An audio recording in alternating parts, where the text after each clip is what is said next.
자, 이제 우리 교리 강의 60번째 시간을 우리가 맞이했습니다. 성경은 요한일서 3장 14절입니다. 요한일서 3장 14절 1절 9절을 우리가 다 같이 함께 봉독해 보도록 하겠습니다. 우리 다 같이 봉독합니다. 우리가 형제를 사랑함으로 사망에서 옮겨 생명으로 들어간 줄을 알거니와 사랑치 아니하는 자는 사망에 거하느니라. 아멘. 자, 우리 오늘 이 시간에 중생이라고 하는 거, 이제 이것이 어떤 뜻이냐 라고 하는 것이죠. 중생이라는 것은 거듭남이라고도 말하고 성령으로 다시 태어난다라고 하는 것이고, 또 다른 면, 그 이면 반대 방향에서 보면 이건 회개하는 것이다 라고 이렇게 말할 수 있는. 그래서 우리가 형제를 사랑함으로 인해서 사망에서 옮겨 생명으로 들어갔다라고 하는 거. 그래서 우리의 그 거듭난 심령이 어떠한 모습으로 살아가는지 이것에 대해서 오늘 한번 생각해 보도록 하겠습니다. 중생이라고 하는 거, 다시 말하면 중생의 본질이 뭘까요? 중생이란 말은 항상 동일한 의미로 사용되지는 않는다. 우리의 신앙 고백서에서는 여기에다가 회심을 포함시킨다라고 하는 것이죠. 회심이라고 하는 것은 뭐예요? 회개하는 마음을 의미하죠. 그래서 회개하는 것을 의미합니다. 그래서 회개를 포함시켜서 더 넓은 의미로 그래서 중생은 회개로부터 거룩한 모습으로 되살아나는 이러한 것까지 포함한다. 그래서 그런데 오늘날에는 보다 더 협의적인 의미를 갖죠. 다시 태어난다라는 그 어떤 부분, 그 순간적인 부분만 생각하기도 한다라고 하는 것이죠. 엄밀한 의미로 중생이라고 하는 것은 새 생명의 원리는 원리가 뭘까요? 그것은 예수 그리스도의 십자가에 우리의 죄를 대신해서 죽으심. 그것이 원리죠. 우리의 죄값은 사망인데 그 죄값을 우리가 스스로 지우면, 우리가 스스로 그 죄값을 해결하려고 하면 내가 죽어야 되죠. 죽으면 지옥이죠. 죽음으로 말미암아서 죽음이 있는 상태, 죄가 있는 상태 속에서 죽으면 그건 죄값으로 죽은 거니까 그거는 당연히 지옥이에요. 그런데 우리의 그 죄값인 지옥의 형벌을 예수님께서 대신 나를 위해서 죽으셨다. 그러면 우리의 죄값인 죽음이 나에게는 없어진 거죠. 바로 이것입니다. 이게 새 생명의 원리입니다. 이 원리를 인간 속에 뿌려주시고 영혼의 지배적인 성향, 영혼이 어떠한 모습으로 어떠한 우리가 늘 이야기를 했죠. 우리 인간은 그냥 텔레비 박스나 라디오 통과 같다. 그래서 이 텔레비 통이나 라디오 박스는 뭡니까? MBC의 전파를 받으면 MBC가 나오고 KBS 전파를 받으면 KBS가 나오고 그렇다고 해서 그 라디오나 텔레비전이 직접 MBC를 KBS를 채널 A를 이렇게 보내주지는 않잖아요. 신호를 받아서 대신 이렇게 뿌려주는 것 뿐이에요. 그러니까 통이나 우리 인간이 바로 그렇죠. 우리 인간의 영혼은 하나님의 영이 역사하면, 그리고 또 사단의 영이 역사하면, 하나님의 영이 역사하면 우리가 사랑을 가지고 세상 속에 살아갈 수 있겠지만, 사단의 영이 역사하면 우리는 우리의 폭력적인 성향, 죄성을 가지고 살아갈 수밖에 없다. 이런 것이죠. 그래서 영혼의 지배적인 그 성향이 어떻게 되느냐? 거룩하게 된다라고 하는 것이죠. 이것이 바로 하나님의 행위입니다. 하나님의 영의 안테나가 우리가 펼쳐졌다. 앞에 정의에 덧붙여서 좀 더 이해하기 쉬운 의미로 말하면 중생이란 생명의 원리와 영혼의 지배적인 어떤 성향에 있어서 일어나는 근본적인 변화, 그것이 바로 인간의 전체 인격에 영향을 미친다. 전인격적으로 구원을 받는다. 이 중생은 순간적으로 완성이 되어지는 것이죠. 순간적으로 완성이 되어집니다. 그러나 앞으로 이제 우리가 성화라는 말을 몇 번 했지만, 성화는 뭐요? 점진적입니다. 계속 과정이죠. 아주 오랜 시간 이 성화는 이루어집니다. 그리고 성화가 이 육신 속에서도, 다시 말해 육신의 삶을 살아갈 때도 성화가 이루어진다. 우리 장로교의 교리는 살아있을 때는 성화가 이루어지지 않는다라고 말하죠. 그러나 저는 살아있을 때도 성화를 이룰 수 있습니다. 우리는 중생함으로 사망에서 생명으로 옮겨갑니다. 오늘 요한일서 3장 14절 말씀이죠. 그러나 중생은 인간에 의해 직접적으로 파악되지는 않으나 그 결과에 따라 열릴 수 있는 하나님의 비밀된 사역이다. 중생은 하나님의 단독 사역입니다. 인간이 어떻게 할 수 있는 게 아니에요. 그러면 그렇게 인간을 다시 말하면 다시 살아나게 하는 새 생명을 얻게 하시는 그 주체가 누구냐? 중생케 하시는 분이 누구냐? 하나님이십니다. 하나님. 인간은 절대 거기에 주체자가 될 수가 없어요. 협조자도 될 수가 없어요. 단지 수혜자일 뿐이에요. 그 혜택을 입는 자뿐이에요. 성경은 중생을 성령의 사역이라고 말해줍니다. 우리는 알미니안파와는 달리 우리는 뭐요? 칼빈주의죠. 칼빈주의예요. 그래서 알미니안파와는 달리 중생이 전혀 인간의 사역이 아니라고 하는 것을 우리는 가장 강력하게 주장합니다. 인간의 사역이 아니다. 근데 알미니안파는 하나님이 50%, 인간이 50%. 하나님이 우리를 불렀으면 우리가 응답하는 것을 50%로 보고 있습니다. 바로 이런 데서 신인협동설이라고 말하는데, 이제 이것을 이제 말합니다. 하나님의 영의 독자적인 역사, 하나님이 강력하게 아주 단독적으로 하나님의 주권적으로 이 말이에요. 우리는 그렇게 해석을 합니다. 중생의 사역에서는 하나님과 인간의 협동작용이란 있을 수가 없습니다. 이것을 알미니안 교리에서는 뭐라 그럽니까? 신일 합일설이다. 신과 인간이 하나로 능력을 합했다. 협력설이다라고 이렇게 말하기도 하죠. 신일 합일설, 합력설이라는 말이 맞나? 합일설이라고 해야 되는지 여기 좀 아리까리하네요. 합일설이 맞는지 합력설이 맞기는 맞는데 합력설이라고 해야 되나? 협력설, 신인 협력. 그러면 이제 한문이 틀렸죠. 신인 협력설을 의미합니다. 알미니안파에서는. 그러나 우리 장로교 교리에서는 뭡니까? 전적인 하나님의 사역이다. 인간은 거기에 그냥 수혜자, 혜택을 입을 뿐이다. 라고 하는 것이죠. 뿐만 아니라 다시 말하면 신인 협동이라는 말을 우리는 결코 수용하지 않지만 뿐만 아니라 엄밀한 의미에서 중생은 새 생명을 심는 것, 우리 인간 속에 새 생명을 심는 것이 성령의 사역. 이것을 성령의 직접적인 그리고 즉각적인, 다시 말하면 중생은 뭐야? 다 순간적이다 그랬잖아요. 중생은 순간적으로 거듭나는 구원은 순간적으로 구원을 받습니다. 예수를 믿는 순간 이 말이에요. 중생은 복음 사역의 도구로서 사용될 수 없는 것으로 보기 때문에 하나의 독창적인 사역이라고 말하죠. 중생은 보다 총괄적인 의미로 볼 때 말씀의 방편을 통해, 중생은 누구를 통해서? 말씀의 방편을 통해서. 성경 말씀이라고도 여러분들이 얼른 이렇게 딱 와 닿을지도 모르겠지만 좀 더 넓게, 좀 더 우리가 한층 더 나가서 심화 단계로 가보면 이 말씀이 누구요? 예수잖아요. 예수에 의해서만 뭐요? 구원은 이루어진다 라는 뜻이죠. 나중에 이제 그 말씀이 나와요. 자, 그러면 이제 퀴즈로 더불어서 한번 생각해 봅시다. 중생이란 한마디로 무엇이라고 말할 수 있습니까? 고린도후서 5장 17절에 보니까 그런즉 누구든지 그리스도 안에 있으면 새로운 피조물이다. 이전 것은 지나갔으니 보라 우리가 새 것이 되었도다. 갈라디아서 6장 15절에 보면 할례나 무할례나 모든 것이 할례든지 무할례, 할례를 받은 자든지 할례 받지 않는 자든지 다 똑같다. 아무것도 아니야. 오직 뭐요? 진짜 중요한 것은 뭐요? 새로 지음을 받은, 새로 태어난 새 생명을 가진 이 말이에요.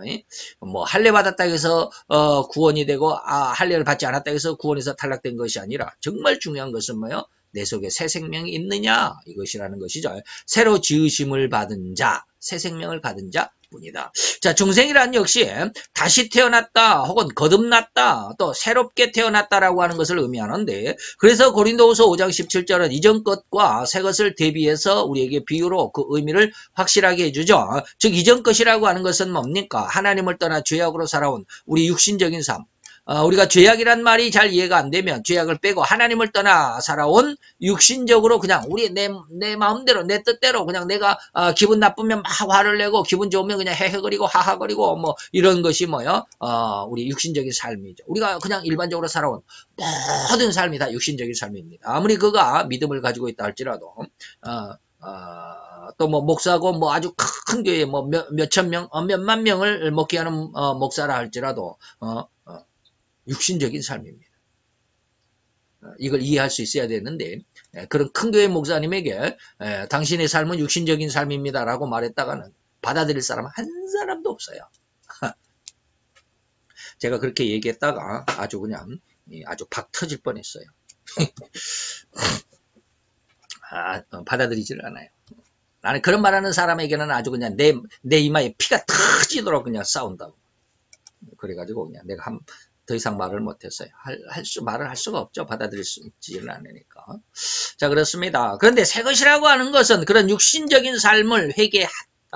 그리고 돌이켰다. 그리고 하나님의 뜻 안으로 들어가서 살아가게 됐다라는 것이 바로 중생입니다. 그러면 우리는 이제 새 것은 무엇이고 이전 것은 어떤 것인지를 밝혀봅시다. 자, 새 것이라고 하는 것은 뭐냐 하면 에베소서 4장 21절에서 25절까지 쭉 보면 너희는 예전 사람은 이전 것은 뭐냐 유혹의 욕심을 따라 썩어져가는 구습을 쫓는 옛사람이었다라고 하는 거예요. 우리의 옛사람은 뭐요? 유혹의 욕심을, 유혹은 뭐요? 세상적인 것이다, 이 말이죠. 좀 더 잘 살고 싶어요. 좀 더 돈도 많이 벌고 싶고, 좀 더 명예도 얻고, 좀 더 성공하고도 싶고, 좀 더 신분이 높아가고도 싶고, 좀 더 남보다도 더 내가 무엇인가 우월하고 싶은 이것이 뭐예요? 유혹입니다. 세상의 유혹. 그것에 따라서 내 욕심이 나타나죠. 그래서 유혹의 욕심을 따라서 이것이 뭐예요? 썩어져가는 옛습관, 구습이죠. 옛습관을 쫓는 이것이 바로 누구요? 옛사람이다. 그런데 새 것은 뭐 이것을 벗어버린다. 이것을 벗어버린다. 그래서 오직 심령으로 뭐요? 새롭게 변화를 받았다. 새로운 심령이 됐다.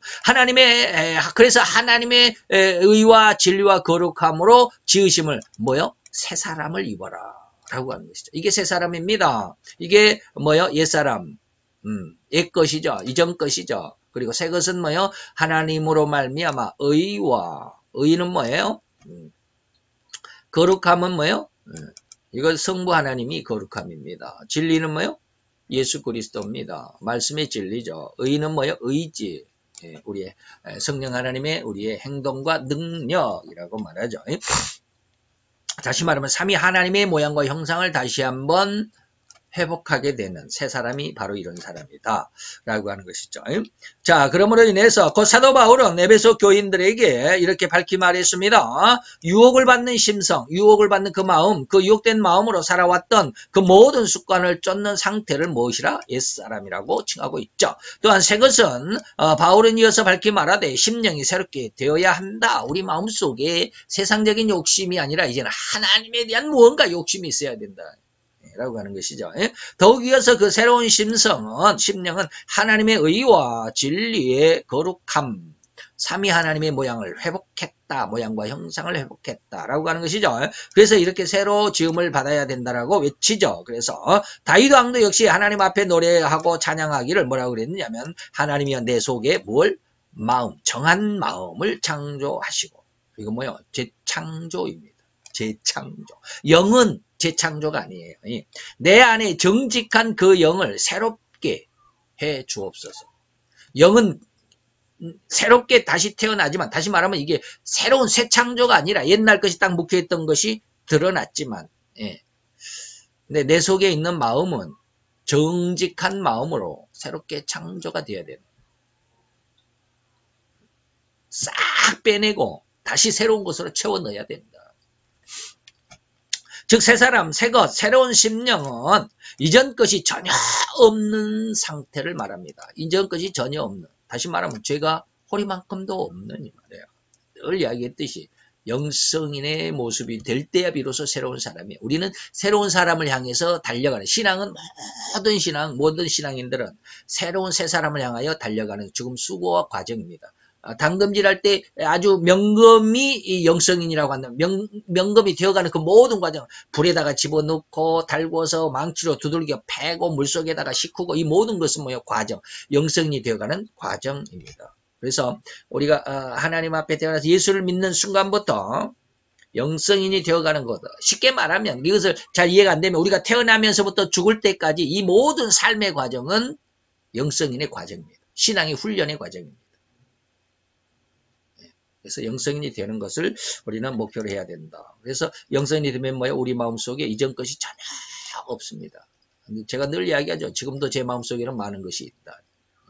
무엇인가를 하고 싶고 무엇인가를 이루고 싶고 무엇인가를 갖고 싶고 이런 것들은 뭐요? 내 욕심이죠. 세상적인 인간적인 견해 속에서 나타나는 어떤 그 기준, 어떤 그 계획 이런 것들이기 때문에 하나님의 은혜 안에서 이런 게 없어요. 그냥 편안합니다.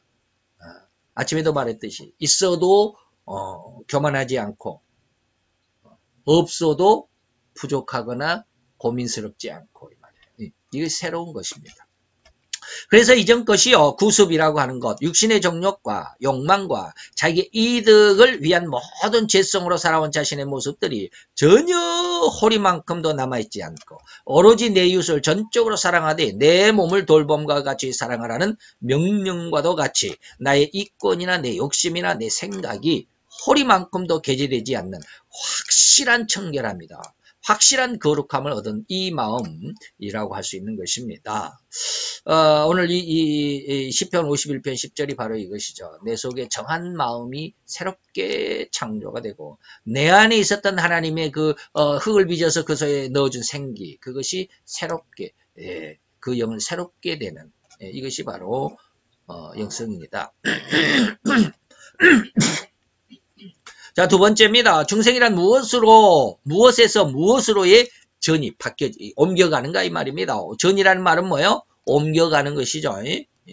이렇게 딱 바뀌어지는 것이 아니라 옮겨가는 것입니다. 여기에서 저쪽으로 옮겨갑니다. 불은 뭐요? 이렇게 쇠 젓가락을 딱 갖고 끄트머리에다가 촛불에다가 대고 있으면 뭐요? 그 끄트머리에서부터 불기가 뜨거워지죠. 쇠가. 그리고 내가 잡고 있는 여기까지 한참 걸려야 뜨거워집니다. 이거요 전입니다. 열이 전도가 됩니다.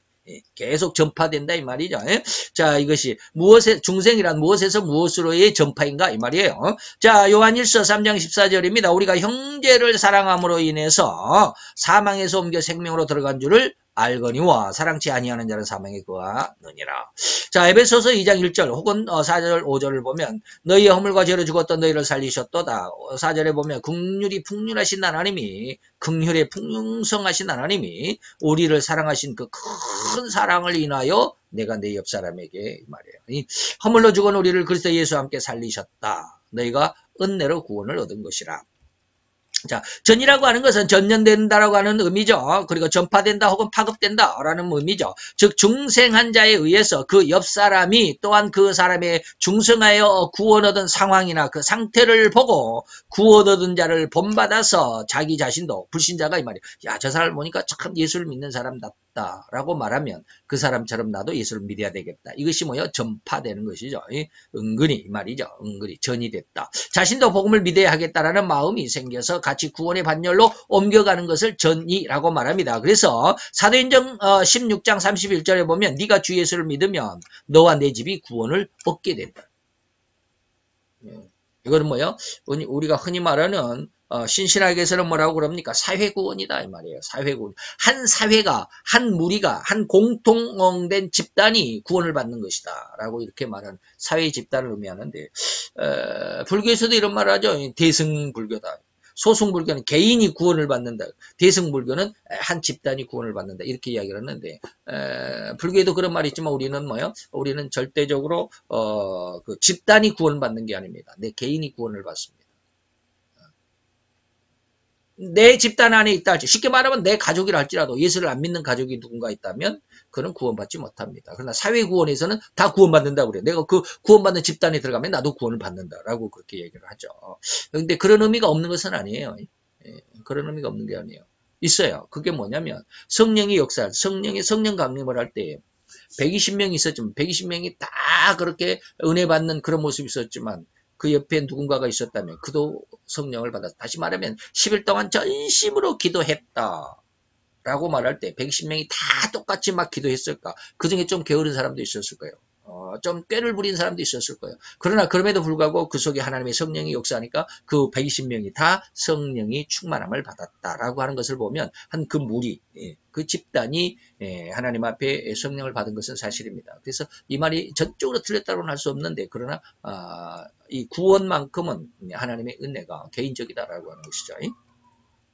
그렇게 해서 사도행전을 기록한 누가는 복음의 전파성을 의미하여 선포하였으며 예수님은 이라는 의미를 극히 작은 겨자씨다라고 하는 말로 이 겨자씨가 자라서 큰 나무가 되는 누룩으로 또는 누룩으로 비유하시기도 하였습니다. 마태의 13장 31절 33절에 보면 겨자씨 하나리 있는데 이는 모든 씨보다 작은 것이지만 자란 후에는 나물보다 커서 큰 나무가 되며 공중의 새들이 와서 그 가지에 깃들이게 되는 만큼 커졌더라. 지극히 작은 것이 크게 커졌다. 부풀리고 번져지고 퍼지는 이런 것을 의미하죠. 그리고 또한 33절에 보니까 다시 비유로 말씀하시되 천국은 못과 같다. 가루소말 속에 갖다 넣어 전부 부풀게 한 누룩이다. 누룩은 조금만 그 반죽 속에 조금만 넣었지만 그 부분만 부풀린 것이 아니라 그 반죽 전체를 부풀리잖아요. 우리 작은 것이 큰 것을 이루었다. 이게 전이라고 하는 것입니다. 이는 하나의 작은 복음의 씨앗으로 인해서 가족 전체 혹은 그 마을 전체 그리고 급기야는 그 나라가 전체적으로 복음화되는 과정을 의미하는 비유입니다. 이처럼 중생한 자의 전이는 곧 서로 사랑하는 관계 안에서 급격히 전파된다는 것을 의미하고 요한복음 13장 33, 4, 5절에서는 너희가 서로 사랑하면 너희가 서로 사랑하는 예수를 믿는 사람은 서로 사랑할 수 있어야 돼요. 근데 저도 100%는 안 되더라고요. 아직은 내가 좋아하는 사람만, 내 마음에 맞는 사람만 사랑하지, 내 마음이 안 맞고 나를 그냥 막 공격하고 나에게 힘들게 하는 사람을 내가 사랑하기는 아직은 멀었어요. 그런 사람 보면 화가 날 뿐이지, 사랑이 솟구치지는 않아요. 근데 저희 스승 목사님은 그렇다고 그러더라고요. 그런 사람들 보면, 저 사람도 절대 미워하는 마음이 없다라고 이렇게 말씀하시더라고요. 아직은 제가 그런 마음을 갖지는 못했어요. 자, 중생은 누구의 힘으로 이루어집니까? 누구의 힘으로? 다시 말하면 혈통의 힘으로, 혈통적인 어떠한 힘에, 육정의 어떠한 힘으로, 사람의 뜻으로 나지 아니했다. 내가 하고자 하는 결심으로. 육정은 뭐야? 육신적인 어떤, 다시 말하면 어떤 학연도 육정입니다. 학연. 내가 어떤 학교를 다녔으니까, 내 학교를 같이 나왔으니까 말이죠. 혈통은 뭐요? 내 백시면 백시, 김시면 김씨, 박시면 박씨. 이게 시족이죠. 혈통으로. 나는 대통령의 혈족이니 이게 아니죠. 옛날에는 대통령의 혈족이 있었죠. 이씨 조선.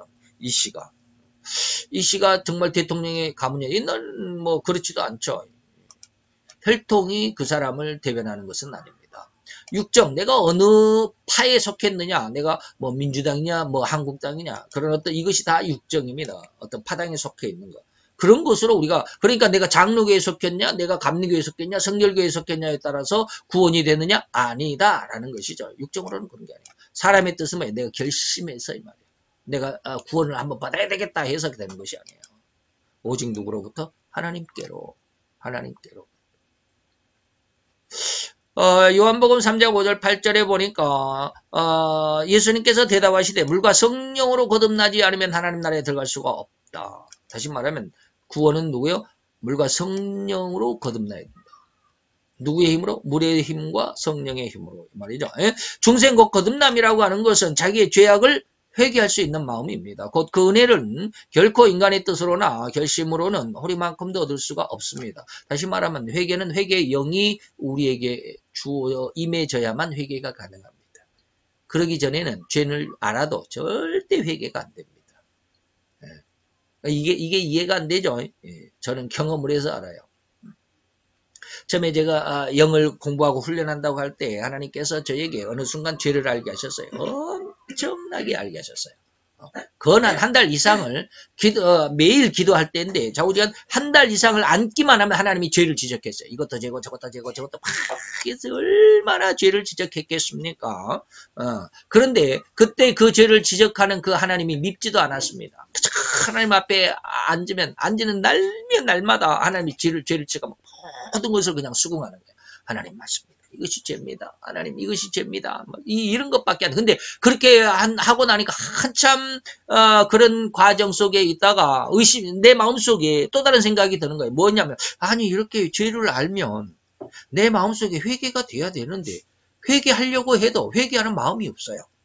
제가 그걸 그때 확실하게 느껴요. 아니 나는 마음이 이렇게 하나님이 죄를 다 알게 해주셔. 처음에 죄를 알게 할 때는 하나님이 죄라고 막 지적하게 알게 할 때는 그 죄에 대한 것만 생각이 되지 회개라고 하는 건 전혀 생각을 못해요. 그러다가 어느 순간이 다 죄를 하도 지적을 받고 한 달 이상 뭐 한 달 반 정도 뭐 한 40일 한 50일 정도 되는 그 기간 동안 하다 보니까 이렇게 내가 이렇게 죄를 많이 알았으면 이걸 죄를 회개해야 되잖아. 왜? 이론적으로 죄는 회개해야 된다는 걸 아니까.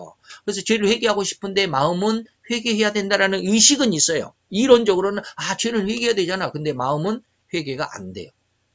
회개가 전혀 안 돼요. 근데 요즘은 그로부터 이제 많이 흘렀지만 요즘은 보는 것마다 회개해요. 내가 안 되니까 회개해요. 안 된다고 하나님 앞에 투덜거려요. 왜 하나님 안 됩니까? 자우지간 그렇습니다. 그래서 회개의 영이 와야 진짜 회개가 이루어져요. 이게 바로 죄에 대한 보혜사 성령의 책망이 와야만 죄는 회개가 되어집니다.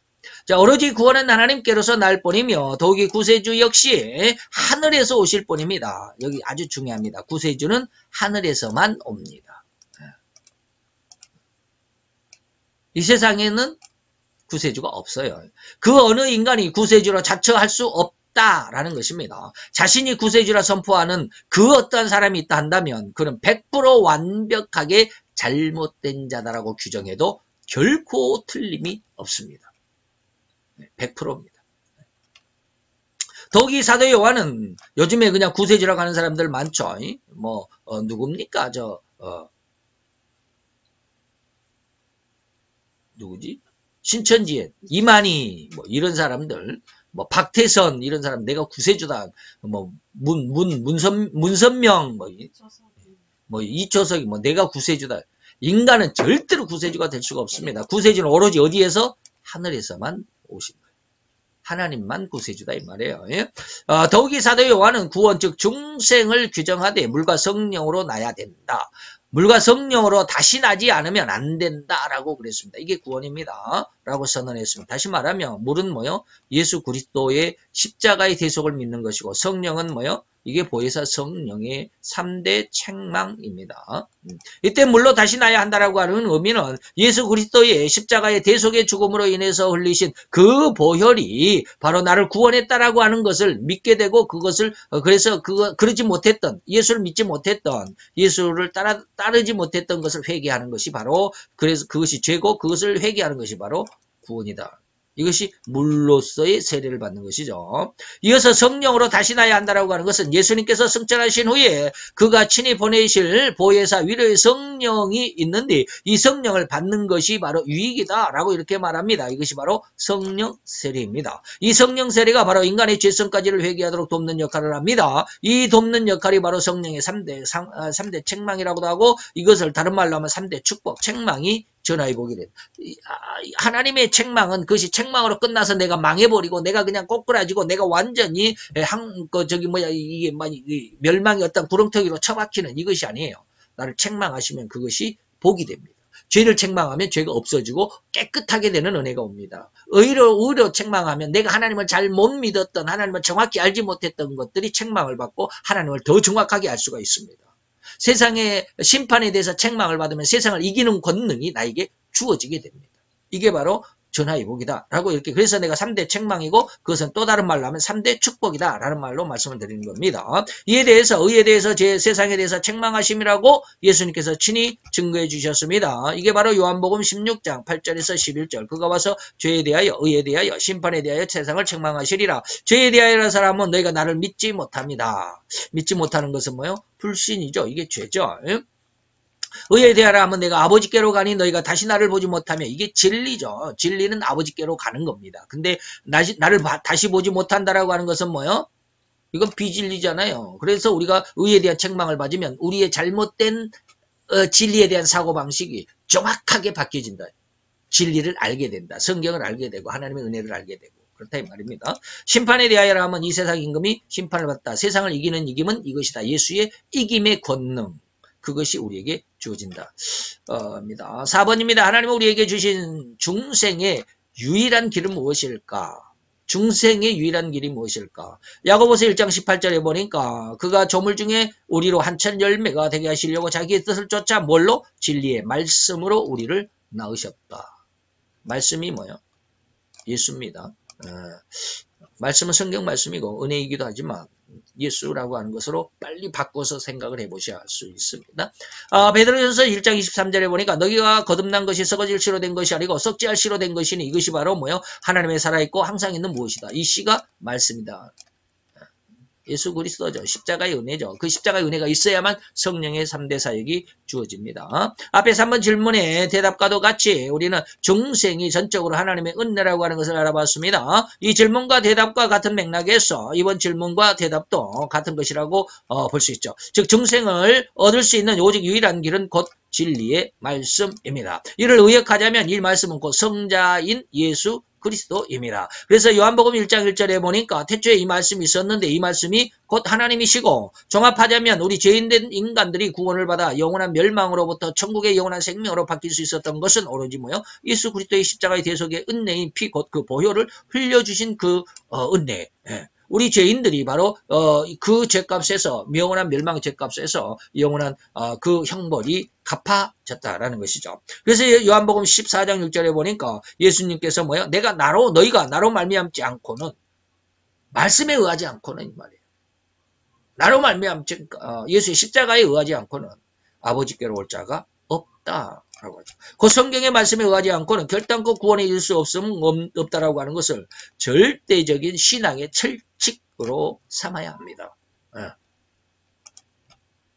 불교는 예수를 안 믿잖아요. 그러니까는 뭐 세상의 종교는 우리가 산의 정상을 가는데 앞으로 골짜기로 가도 산의 정상 가고 등성이로 가도 산의 저기 정상으로 갈 수 있고 산책로를 따라서 등산로를 따라서 가도 정상에 갈 수 있고 암벽을 타고 올라가도 정상에 갈 수 있고 정상에 가는 것은 다 똑같다. 그러니까 기독교를 믿어도 불교를 믿어도 여호와의 증인을 믿어도 이슬람교를 믿어도 다 정상으로 가는 것은 똑같다라고 이렇게 말을 하는데 우리는 그것을 믿지 않습니다.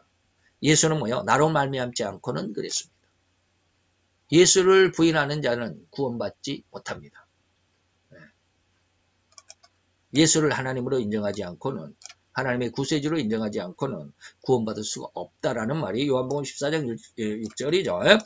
결코 다시 말하면 그 성경의 말씀에 의하지 않고는 결단코 구원에 이를 수 없다라고 하는 거 철칙으로 다시 한번 말씀을 드립니다. 그러면 중생이 왜 필요할까? 나는 구원 안 받아도 돼 라고 하는 사람들 있잖아요. 자, 그런 사람들에게 대한 말씀이기도 합니다. 로마서 8장 13절 4절에 보니까 너희들가 육신대로 살면 예수를 안 믿고 육신적인 세상적인 삶의 방식으로 너희가 열심히 살고 너희가 열심히 돈을 벌어서 네가 풍족하게 사는 그런 모습, 성공했다라고 하는 그런 모습, 네가 그런 육신대로 살면 반드시 죽는다. 잠깐 누리는 거예요. 잠깐 누리는 거예요. 옛날에는 우병우 민정수석이 그랬는데 요즘에는 누구죠? 엄청난 사람이요. 엄청난 계획을 가지고 있는 사람입니다. 요즘에는 이제 좌우장 그러잖아요. 완전 나락으로 떨어지잖아요. 다른 사람들도 예수를 믿는 사람들, 조 전 장관을 인정하지 않는 그리스도인들 중에서 조 전 장관에 대해서 기도를 많이 한 사람들도 있겠지만 저는 아주 살벌하게 기도했습니다.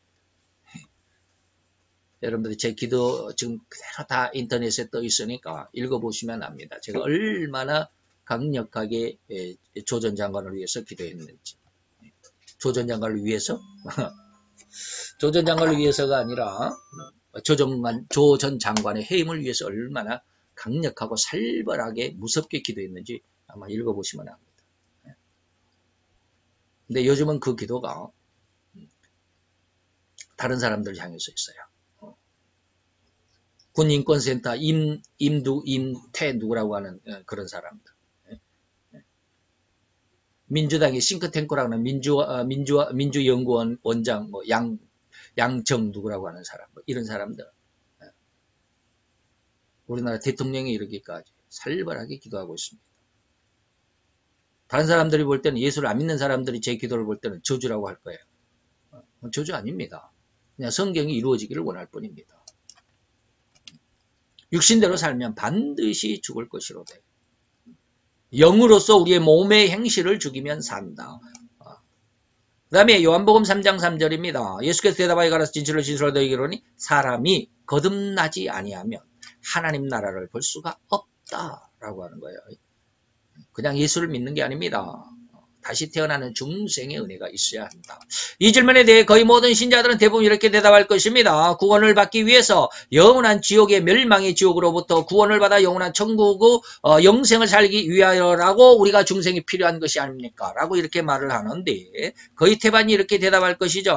그러나 우리는 예수님께서 이렇게 말씀하신 것을 이 자리, 이 시간에 다시 한번 말씀을 드리게 됩니다. 자, 요한복음 11장 40절 혹은 43절 44절까지 예수께서 가라사대 나의 말이 네가 믿으면 하나님의 영광을 보리라. 죽어서 보리라? 지금 이 자리에서 이 말이에요. 지금 나사로가 죽었습니다. 그리고 그 여동생 둘이 남았습니다. 그 여동생 중에서 언니 마르다가 그렇습니다. 하나님, 예수님께서 네 오빠가 살 줄을 아느냐? 죽어서 이제 천국에 가면 이후에 다시 천국에서 부활할 줄로 믿습니다. 아니, 부활하는 것 말고 천국에서 부활하는 것 말고 지금 이 순간에 이 말이에요. 이 순간에 내 말은 네가 지금 믿으면 네 오빠가 지금 살아날 것으로 믿으면 하나님의 그 능력의 영광을 보리라. 그 다음에 이렇게 말씀하시고 나서 큰 소리로 나사로야 나오라 부르시니까 이제 41, 2절이 이제 지나고 43절이죠. 예수님께서 썩어서 냄새 나는 죽어가지고 썩어 4일이 지나니까 그 중동 지역에는 얼마나 아주 뜨거운 나라죠. 예. 평균 35도 40도입니다. 그런 나라니까 금방 썩죠. 생명이 없으면 금방 썩습니다. 그래서 죽어서 이제 썩어서 냄새가 납니다. 라고 이제 그 이제 동생 나사로도 아니죠. 그 마르다와 마리아가 다 그러죠.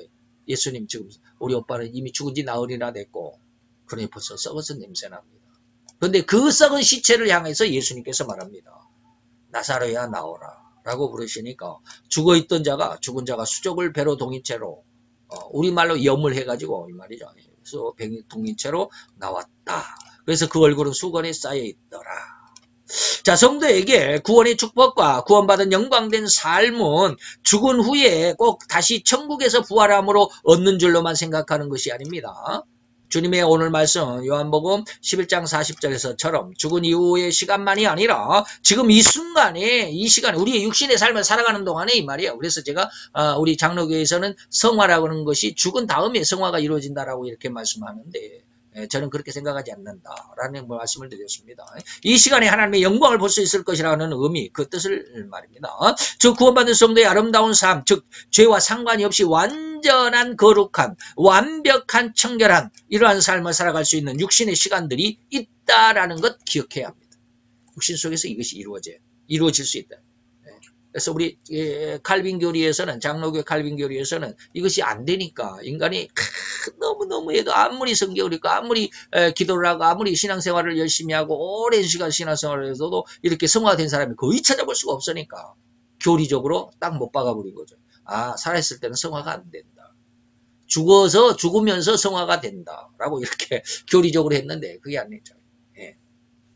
성경은 틀릴 수가 없지만 교리는 틀릴 수 있어요. 교리는 누가 만들어요? 사람이 만들었죠. 성경은 누가 만들었어요? 하나님이 만들었죠. 사람이 만들기는 다 기록을 했지만 그 기록은 누가요? 하나님이 기록을 하게 하셨다라고 하는 것이죠. 그래서 성경은 하나님의 말씀이 들어있다가 아니라 들어있다라는 거예요. 그래서 그 인간의 육신의 모습 안에서는 안 되지만 하나님의 뜻 안에서는 다 된다. 그래서 구원은 중생이고 거듭남이고 다시 태어남이라고 하는 것과 같이 이제 우리는 예수 그리스도의 십자가의 대속의 은혜로 말미암아 멸망으로부터 구원을 받아 생명을 얻게 된 자들이라면 더 나아가 이 세상을 잠시 장악하고 주인 행세를 하고 있는 사단과 그리고 그 모든 권세와 그리고 그 가장 주된 무기인 죄라고 하는 거, 죄의 그 영향, 그 죄된 삶이죠. 죄의 영향으로부터 떠나서 완전한 거룩, 완벽한 청결, 이러한 삶을 살아갈 수 있다라고 하는 것입니다. 오늘 예수님의 요한복음 11장 40절이 바로 그런 것입니다. 네가 하나님을 믿으면 영광을 볼 수 있어 라고. 안 믿으니까 안 나오잖아요. 저는 이것을 믿으면서 얼마나 기도하는지 모릅니다. 근데 기도해도 근데 당신이 기도 오래 했다면서 그렇게 기도했는데도 왜 안 되냐?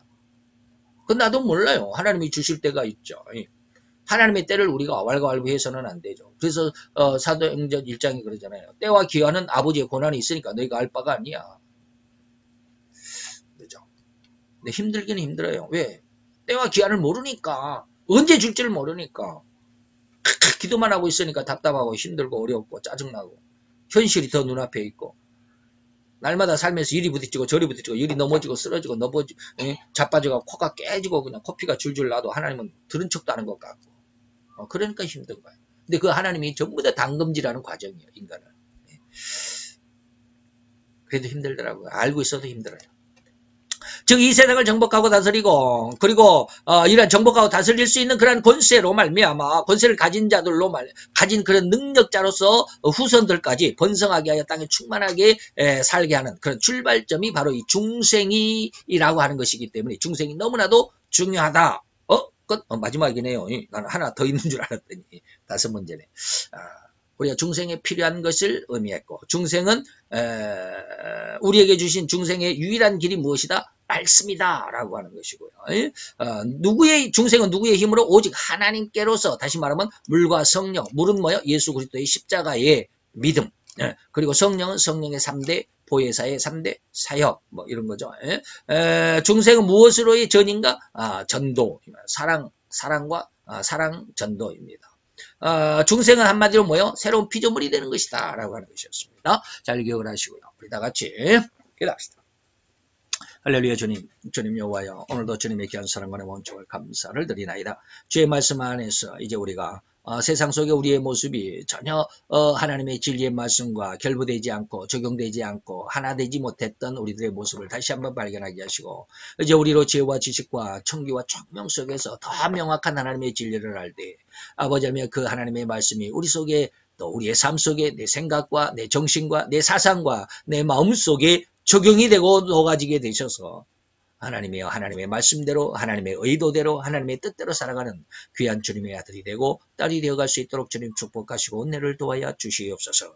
우리 주님 함께 하시고 은혜를 도와야 주실 것을 믿고 예수 그리스도의 이름으로 감사와 기도드려 싸움나이다. 아멘.